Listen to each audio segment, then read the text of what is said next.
Hello everyone, आज का हमारा टॉपिक है visual impairment. So let's start. Visual impairment including blindness means impairment in vision that even with correction adversely affects a child's educational performance. The term includes both partial sight and blindness. तो vision का हमारा मतलब visual से मतलब है हमारा vision का, and vision से मतलब होता है देखना, आइज़। यहाँ पर आइज़ की बात हो रही है, ठीक है। तो वो बच्चे या वो पर्सन्स जिनको आइज़ में देखने में उनको कोई भी प्रॉब्लम है, ठीक है, चाहे वो पार्शियल नेचर की हो या फिर उनको फुल ब्लाइंडनेस हो, वो हमारे विजुअल इम्पेयरमेंट में आते हैं। एंड जो उनका विजुअल इम्पेयरमेंट होता है, विजुअल इम्पेयर होना होता है, वो उनकी एजुकेशन को एडवर्सली अफेक्ट करता है, ठीक है। ऑब्वियस सी बात है, जब बच्चे को देखने में प्रॉब्लम होगी तो वो पढ़ाई लिखाई कैसे करेगा, चाहे वो आपकी माइल्ड नेचर की हो या प्रोफाउंड नेचर की हो। अब नेक्स्ट आता है types of visual impairment. It is partially sighted, यानी कि जो बच्चे स्पेक्स लगाते हैं ना, वो भी इसमें विजुअल इम्पेयरमेंट में आएंगे। द आई साइट में भी weak due to short sightedness, long sightedness, astigmatism और मसल डिटैचमेंट। तो यानी कि किसी भी बच्चे की आई साइट, चाहे वो आपकी शॉर्ट साइटेडनेस हो या लॉन्ग साइटेडनेस हो, ठीक है, उसको एस्टिग्मेटिज्म की प्रॉब्लम हो या फिर कोई मसल की प्रॉब्लम हो। एस्टिग्मेटिज्म क्या होता है, जिसमें आइज़ के साइज थोड़े बड़े होते हैं, मतलब it is a kind of visual impairment, ठीक है। तो ये पार्शियल साइटेडनेस हो गया कि वो देख पा रहा है बट ठीक से नहीं देख पा रहा। ब्लाइंडनेस हो गया फुल ब्लाइंडनेस, उसको दिखाई ही नहीं देता।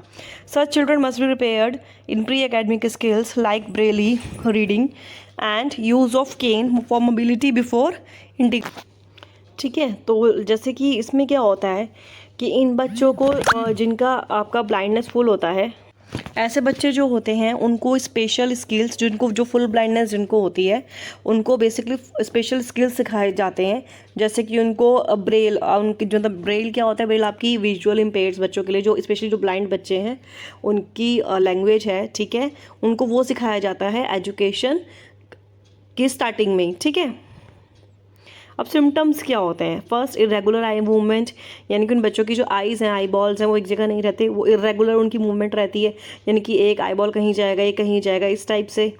Unusual habits such as covering one eye और फ्रिक्वेंटली रबिंग आईज, जिनको पार्शियल आईसाइटनेस की प्रॉब्लम होती है, उनको वो अपनी आईज़ रब करते रहते हैं, उन्हें इचिंग होती है, आईज़ में इरिटेशन होती है। And sitting abnormally close to a television, holding a book close to the face. तो जिन बच्चों को आपका ठीक से दिखाई नहीं देता, वो बुक पढ़ेंगे तो बिल्कुल आंखों के पास रख के पढ़ेंगे, ठीक है। उनको टेलीविजन भी देखना होगा तो बिल्कुल टीवी के पास बैठ के उसको देखेंगे।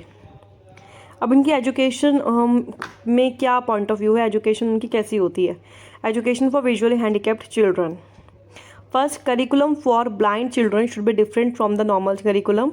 जो ब्लाइंड बच्चे हैं उनका करिकुलम नॉर्मल बच्चों से अलग होना चाहिए, ठीक है, थोड़ा ईजी रखना चाहिए। प्लस देखो, माइंड से तो वो बच्चे बिल्कुल आपके नॉर्मल हैं, ठीक है, माइंड उनका बिल्कुल नॉर्मल वर्क कर रहा है जैसे नॉर्मल बच्चों का करता है, but they are not able to see, तो उसके अकॉर्डिंग उनका करिकुलम डिज़ाइन होना चाहिए।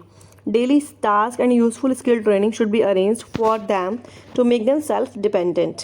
उनको सेल्फ डिपेंडेंट बनाने के लिए उनको यूज़फुल स्किल ट्रेनिंग देनी चाहिए, ठीक है, डेली ऐसे टास्क कराने चाहिए जिससे वो सेल्फ डिपेंडेंट बन सकें। The braille teaching method should be use for them as it is very effective. तो उनकी जो लैंग्वेज होती है, ब्रेल टीचिंग मेथड जो होता है विजुअल इम्पेयर्ड बच्चों का, वो होता है आपका ब्रेल लैंग्वेज, ठीक है। तो वो बच्चे उसको यूज़ करके सीख सकें because it is very effective for them. There should be no examination for them, उनके लिए कोई एग्जामिनेशन नहीं होने चाहिए। There should be residential school for their education, उनके एजुकेशन के लिए स्पेशल स्कूल्स होने चाहिए। Specially train teacher should be appointed, special train teacher appoint होने चाहिए जिनको ब्रेल लैंग्वेज का आपको नॉलेज हो। Next, government guardians and voluntary organisation should cooperate with them. तो जितने भी गवर्नमेंट बॉडीज़ हैं, ठीक है, जितने भी आपके हमारे गवर्नमेंट एसोसिएशंस हैं या एनजीओज़ हैं, उनको कोऑपरेट करना चाहिए। They should be treated with love, sympathy and cooperation, उनको प्यार से, सिंपैथी के साथ, कोऑपरेशन से ट्रीट करना चाहिए। अब नेक्स्ट है teaching students with visually impairment. First आता है इसमें प्रेफरेंशियल सिटिंग, ठीक है। जिन स्टूडेंट्स को विजुअल इम्पेयरमेंट होता है उनको प्रेफरेंशियल सिटिंग की ज़रूरत होती है, ठीक है, क्योंकि वो टोटली आपका लिसनिंग पे डिपेंड है, उनको दिखाई तो देता नहीं है, तो जो भी उनको क्लास में पढ़ाई करनी है वो टोटली लिसनिंग पे डिपेंड है, ठीक है। इसलिए उनको अच्छी जगह आपको हमें बिठाना चाहिए जिससे उनको प्रॉपर सुनाई दे सके। अब नेक्स्ट है एग्ज़ाम अकोमोडेशन। एग्ज़ाम अकोमोडेशन में क्या आएगा आपका, इसमें आएगा कि जैसे फॉर एग्जांपल विजुअल इम्पेयरमेंट जो बच्चे होते हैं, ठीक है, उनके एग्ज़ाम्स होने चाहिए उनके अकॉर्डिंग, जैसे कि ब्रेल, जैसे कोई बच्चा फुली ब्लाइंड है, ठीक है, तो उसका एग्ज़ाम के लिए हम ब्रेल का यूज़ करेंगे एंड एनलार्जमेंट्स का यूज़ करेंगे। जैसे कि फॉर एग्जांपल किसी बच्चे को ठीक से नहीं दिखता तो हम उसकी प्रिंटिंग को एनलार्ज करके करेंगे, ठीक है। इस तरीके से डिफरेंट आपके क्लोज CCTVs वगैरह इन सब का यूज़ करेंगे। अरेंजिंग फॉर अकोमोडेशन, इसमें अरेंजिंग फॉर अकोमोडेशन में आता है इन बच्चों के लिए हम क्या कर सकते हैं, हम जो लेक्चर्स हैं उनको रिकॉर्ड कर सकें, बिकॉज वो नोट्स तो बना नहीं सकते, ठीक है। हम उनको लेक्चर्स का रिकॉर्ड, टेप रिकॉर्डर्स दे सकते हैं ताकि वो लेक्चर्स को दोबारा सुन सकें। नेक्स्ट आता है ओरिएंटेशन टू क्लासरूम, ठीक है। इसका मतलब ये है कि इसमें टीचर ये पूछ सकता है कि क्या बच्चे को जो विजुअली आपका इम्पेयर्ड है उसको ओरिएंटेशन चाहिए कि फिजिकल लेआउट का, कि आपका क्लासरूम में कहाँ बेंचेस हैं, ठीक है, कहाँ पे वॉशरूम है, इस टाइप का उसको फिजिकल लेआउट की हेल्प चाहिए, जिससे उसको फर्नीचर की लोकेशंस के बारे में बता सकें, ठीक है, लेक्चर्स की पोजीशन क्या है वो बता सकें, जो लो हैंगिंग ऑब्जेक्ट्स है वो बता सकें, ठीक है। ये हो गया आपका ओरिएंटेशन टू क्लासरूम। अब यूज़ ऑफ लैंग्वेज, अब इसमें क्या करते हैं, हम डेस्क्रिप्टिव लैंग्वेज का यूज़ कर सकते हैं। हम कोशिश कर सकते हैं कि हम ज़्यादा से ज़्यादा टॉपिक को डिस्क्राइब करके समझाएं, प्रोजेक्टर्स का या फिर हम आपके नोट्स का, ब्लैक बोर्ड राइटिंग का यूज़ थोड़ा कम करें, ठीक है। मेन जो हमारा फोकस है वो डिस्क्रिप्शन पे रहे।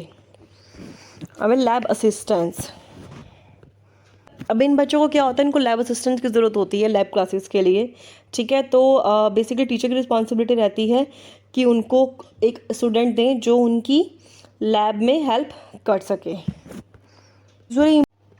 लास्ट पॉइंट इसमें आता है print material in alternative format. इसका मतलब ये है कि जो भी हमारा प्रिंट मटेरियल है आपका, हमारा पढ़ाई का, जैसे कि नोट्स हो गए या फिर फाइल्स हो गई, वो सब हम क्या कर सकते हैं, टीचर्स 3 to 4 वीक्स पहले, ठीक है, वो उसको टेप रिकॉर्डर्स में कन्वर्ट करके उन बच्चों को दे सके ताकि उनको प्रॉब्लम ना हो, या फिर उसको ब्रेल लैंग्वेज में कन्वर्ट करके उनको दे सके ताकि वो उसको पढ़ सकें।